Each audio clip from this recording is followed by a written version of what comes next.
Cherlapalli central జైలుని సందర్శించిన హోంశాఖ chief principal chief secretary CV Anand. Cherlapally central జైలుని గురువారం తెలంగాణ హోంశాఖ principal special chief secretary CV Anand Cherlapally central జైలుని సందర్శించారు.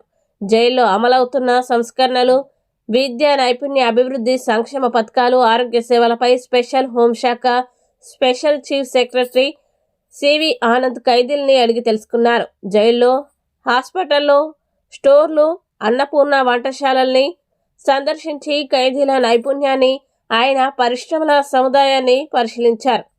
చర్లపల్లి సెంట్రల్ జైల్లో సబ్బులు, గృహ వినియోగ ఉత్పత్తులు, దర్జీలు, టైలరింగ్ తయారు చేస్తున్న ఉత్పత్తుల నాణ్యత, ఖైదీలకి చెల్లిస్తున్న వేతనాలు, వైద్య సేవలపై చేశారు.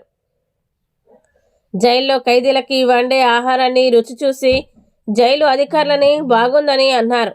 చర్లపల్లి సెంట్రల్ జైలు 2000 సంవత్సరం అప్పుడు నేను హైదరాబాద్ సెంట్రల్ జోన్ డీసీపీగా ఉన్నానని సివి ఆనంద్ గుర్తు చేసుకున్నారు.